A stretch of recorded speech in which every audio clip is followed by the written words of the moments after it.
Chapter 7. Verse 7. Push-pull, fast-slow, win-lose. The personal universe that surrounds a human body is an energy field. It has all sorts of emotional planets and stars. A desire or a fear planet can become a star of energy that lives within your universe. Each planet or star has a gravitational field that attracts similar/relevant fragments of energy from space to itself, and they grow as they filter out space this way. When these planets have been processed, they also repulse incompatible energy fragments away from them and mark them as waste to be disposed of. When a person develops a desire, it gets bigger and its gravitational pull increases. The bigger the desire becomes, the more successfully it grows. For the first half of its life, it is a planet. It will need to be fed with the energy delivered via the attention of the conscious mind.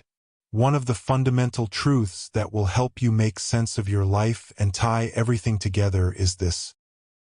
Whatever the conscious mind is focused on, whether that be in the mind or the physical world, it is flowing energy to.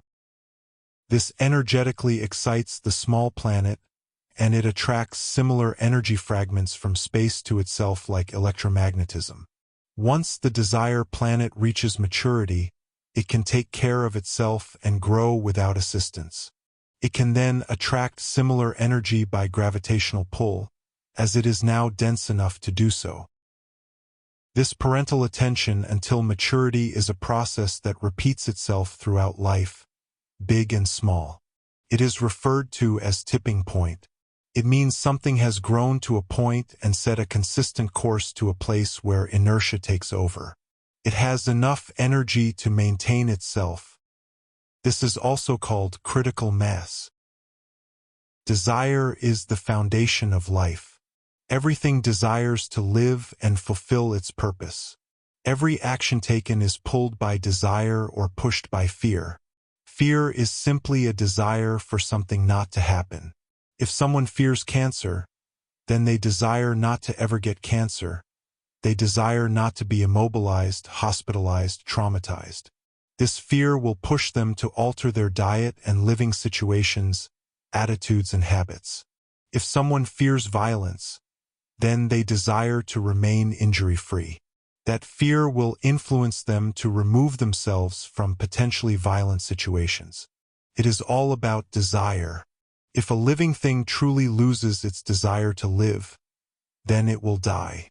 If something truly desires to live, it will be able to accomplish great things to do so. Like a plant forcing its way through concrete to find the light. Desire and fear, heads and tails, positive and negative. They are opposites, the flip side to each other, but they are the same coin.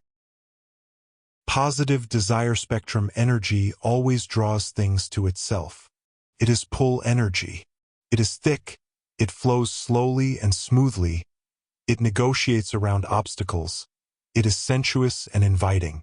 It is experienced by a human as love, peace, contentment, warmth, belonging, inviting, joy, happiness, purposeful, passionate and solid. Negative desire spectrum energy is thin. It does not negotiate obstacles but seeks to flatten them. It is sharp and jagged. Its motion is hectic and its direction is straight. It is push energy. Where desire spectrum energy flows smoothly, this energy tumbles turbulently forward. Where desire spectrum energy grows peace, slowness, and illumination. Fear spectrum energy grows darker and deeper and more chaotic. Positive desire spectrum energy builds, and negative desire spectrum energy destroys.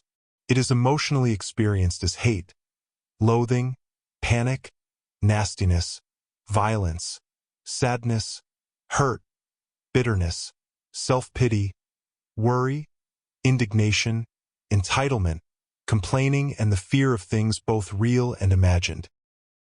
It might sound like I'm inferring that desire is good and fear is bad, but I'm not.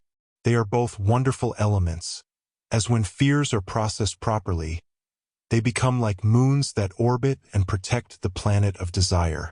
They repel the unwanted meteorites and comets of incompatible energy fragments away. Without fear's protection, the desire planet would never become a mature and self-sustaining star. When working together, they are the left and the right hand of life. One attracts desirable things to a person, and the other repels undesirable things away from them.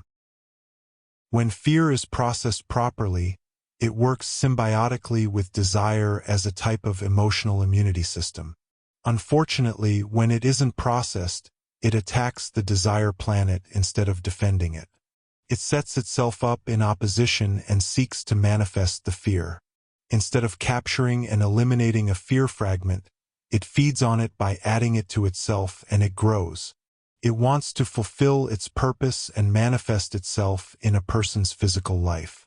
It does this by trying to get the attention of the conscious mind onto the thing feared by bringing it into life any way it can and as often as it can. This also energizes it, and it catches more fragmented energy. When emotional energy is first released, it has a temporary designation as a fear or desire energy. This is called an assumed emotion. During processing, the conscious mind will give it a permanent designation and a job to do, but until then, it will seek to fulfill its temporarily assigned purpose and grow as it is.